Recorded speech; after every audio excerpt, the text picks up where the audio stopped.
I didn't make anything. I've also been on the tour where it was like, I hope that 5 people come to this workshop tomorrow, because if they don't, I don't have gas money. Yeah. I've been on those tours. I'm also very lucky to say I've been on the tours that had a sponsor, where I came home, and even if no one came to any show, I had money in the bank from the sponsor. I've kind of done every type of tour, every type of successful tour, I think, from the negative to the extremely positive, extremely negative to extremely positive. And I think it's just about being okay with it not going well, being able to handle that, being able to recover, and learning from the failures, and not being. It's very cliche, I know, to be like, it's not about how many times you fall down, it's how many times you get up. But we should remember that cliches exist for a reason, because like those things oftentimes are really real. So it's like, you know, I haven't talked about this a ton, but what happened at Coal Town was such a failure of communication between people who were once extremely close, and it was like shocking.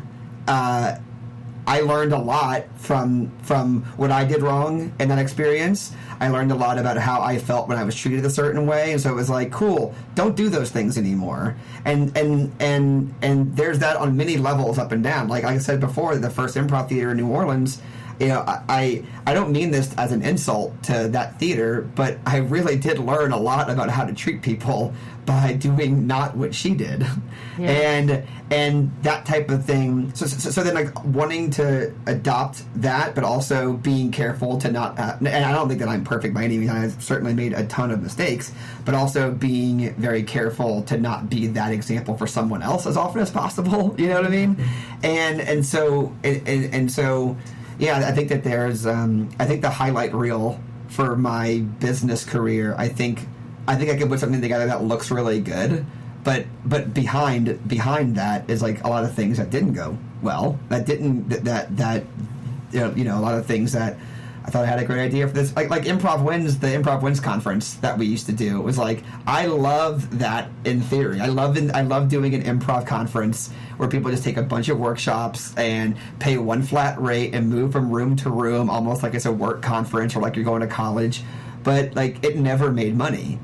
It never once made money, and it was a lot. I mean, you know, Amy, you co-produced a couple of those. Like, it's a lot of work, and it never made money. So it's like, I have a decision to make. Like, do I consider that a failure? But I don't, because I always wanted to know if that would work. And as I talk about it now, I'm fired up and want to like figure out a way to do it again and like make it and have it be profitable, or at least not lose money, or at least be okay with the amount of time it takes to pull it off and be at peace with whatever happens afterwards. Sure. But like, there are a lot of examples like that are like, this thing did not go well. But I think I'm rambling a little bit now. I'm not sure exactly where I'm going. You're good. But there's a lot of success stories. There's a lot of I think perception for a lot of times perception of me and like what I'm doing, I think is like really through the roof a lot of times, where it's like, well, really, like, this tour did not make money.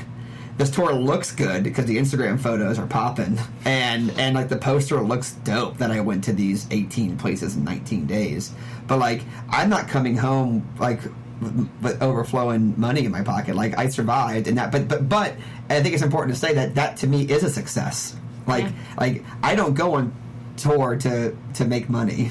Like, that's a mistake if anyone's going to do that. I mean, unless you, I've been close to I think I crossed over in some ways where it's like getting enough shows that have guarantees that are paying for hotel rooms, especially when I'm with improv stuff. Like, I think I'm very proud and excited to say that I've crossed over improv wise.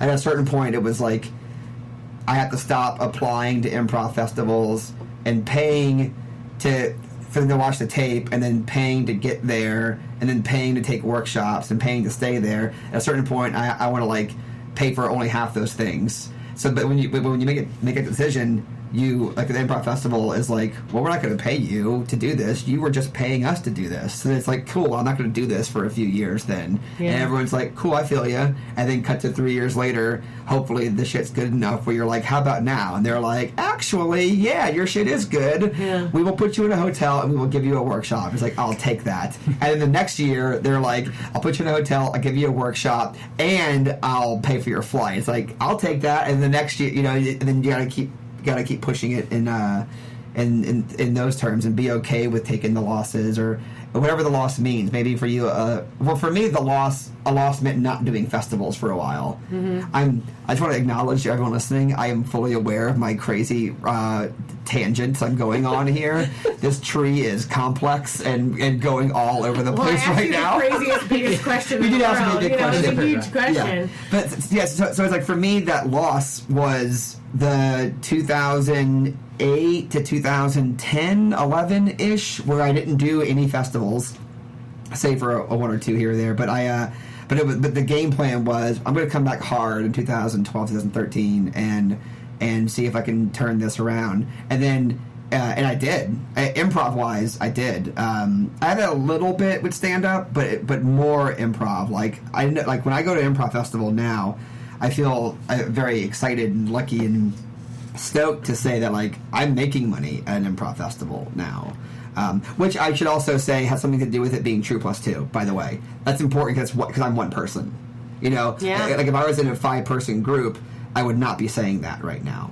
Which I think is something that people who are in groups have to, like, come to terms with, It's why a lot of improv festivals, their headliners are the teachers, not the performer, and they'll smush the teachers together for their headlining show. So it's like, I have, it's the blank improv festival with these 4 notable teachers, and our headliner are these 4 teachers doing a show together that may have no chemistry together. Yeah. But it doesn't matter. I mean, you take that risk every time. I certainly would. I'm not hating on that at all. I would most certainly take that risk because you can't afford to fly in a headlining troupe of 4 people, and in addition to that, have teachers and I feel like it speaks well to the to what you were discussing earlier about consistency as well, though, like the lessons that you've learned, the time that you've spent, the ups and downs that you've dealt with, but you just kept at it, and because of that, that led to you being able to be the person that is the headliner. You know what I mean? Like if you hadn't continuously showed them how great it was that you were to be a performer in that moment, then they wouldn't have given you the opportunity or paid you later, given you the hotel room or stuff like that. Yeah. It's exciting to be to be in that spot, and also to like try to maintain that spot, to like work hard and stay put, but also keep heightening.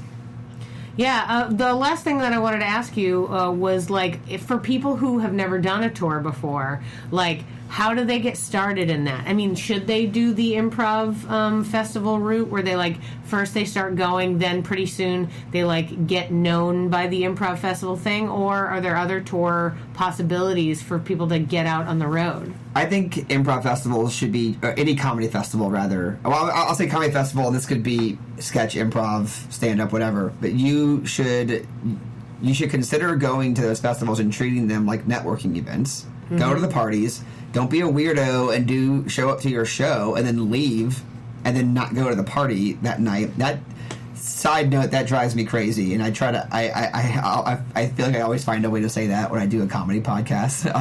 As someone who has thrown a ton of festivals, has been to a lot of them as well, trust that it's weird when you come to the festival and don't go to the party, or at least go to one of the parties, and if you can't go, then let the organizer know that you're sad about that, because that's where all the networking happens. That's where you make the friends. That's where you make the friends that you can ask for favors later.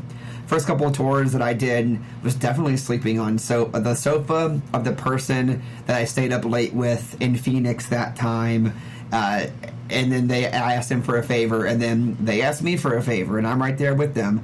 I think in comedy we have to remember to be governed by like fair trade rules, where it's like, which is a big reason why in stand-up specifically, I think that people who have their own showcases that are successful magically get booked on other people's showcases more often, because if I want to be on your show, Amy, I'm most certainly going to ask you to be on my show before I ask you for a favor. Mm-hmm. So that when I put you on my show, and if I treat you well, and then if you don't come to the decision, to the idea on your own, then I won't feel bad saying, hey, when can I be on your show? Right. Same thing goes for like podcast guest and all of it. And so I would make those connections. Don't be shy about asking for favors, and follow through on your end. Like be sweet. Find out what their favorite food is and leave them a gift card for that restaurant when you leave their house the next day. Send them a thank you letter, just so that next time you come through, the relationship is heightened. And I think that's the way you have to do your first tour. If you think that, I'm not here to tell you what I'm not trying to tell you what you can and can't do, but I do think that if you're trying to if you think your first tour is going to be like, going to make a bunch of money and you're going to stay in hotel rooms, it's going to be private rooms, and you're going to, it's like, I think that might not be what happens. No, I think that's important to acknowledge, really. I mean, and something that I'm always trying to push with the guests that we have of all different, experience levels and stuff like that. As far as I'm concerned, this podcast is for people who are starting out, who are halfway, have been doing it for 10 years, have been doing it for 20 years, to remember or to learn about the next level or whatever that is. Because I think some people start and think it's like 2 steps to Saturday Night Live, and you're like, there's 1,000 steps. Yeah. From your door to Saturday Night Live. And there's also 1,000 Saturday Night Lives. Yeah. I mean, also, it's like, once you get 50 steps in, do you even is that even your end goal anymore? Like, what is it that you're really working towards? What is it that that really matters to you? Right. Like, sometimes I'll ask people that have been doing this a long time, like, if you were asked to be on Saturday Night Live tomorrow, would you? And most people go, yeah. But sometimes it's like, I don't know. I mean, with all the things you hear about it, it's like, yeah, it's a business like everything else, and right now it's super public. So now everybody knows about how they treat their writers and what it's like, and it's like, how do you like overnights? So it's different kinds of things you get to learn from one specific show, because you're right, there are 1,000 Saturday Night Lives where you could be in any city, anywhere, doing popular major sketch shows on a regular basis, making money, doing that kind of thing. And it's like, maybe that group's better for you. You don't know. Yeah. Like, this could be a different setting for you that actually works out. I mean, I don't know. I think it's interesting it's good that you have the experience that you have, because your experience is unique to you, and whomever listens to this podcast that really can take it and use it to help them. If people listen to a podcast and they say, that guy doesn't know what he's talking about, well, great. Good luck to you. Find somebody who you really associate with and do it the way you think they would do it, Right. Or do it your own way, because, there are 1,000 paths, but never feel bad telling people to be nice to people. Right, you're for sure. You're like, don't expect to be rich straight off. Yeah, no, that's a good lesson. Yeah. For sure. Yeah. Yeah, interesting. So, I guess I did say last question with the last one, but I'm going to say one more. Let's do it. One more thing. As far as overall in the period of time that you've been doing comedy and you've been working, you've done all sorts of different things. Is there maybe one big lesson that you have that you want to share with somebody who's starting out, or even somebody who's listening to this that's like, how do I get involved, or even how do I keep going with this? How do I maintain the consistency required? Well, I think the comedy lesson, I would say, is absorb all the content, watch all the shows, be loyal fans to the things that you love and learn from them. The human lesson, I would say, is treat people the way you want to be treated. Don't be, we all goof and make mistakes, and we accidentally, hurt people's feelings or whatever, but as best as you possibly can, treat people the way you want to be treated, and put people over. Be sweet to people that you love, and be supportive, and I think that's really, really important, because people will remember the way you make them feel, for sure. Mm-hmm. Cool. Well, thanks, Chris Trew, for being with us. I really appreciate it. I appreciate you. Can I say one other thing? Yeah. So I just wanted to put out there that if anyone, I experimented with this on a podcast I did a few months ago, but like if I said anything that anyone is like if you want to dive in more on it, or if you want to like ask a question, or if you want to like just get in touch with me, like I'm easy to find. Like you can just email me. I'm christrew@gmail.com, TREW. Hell yes.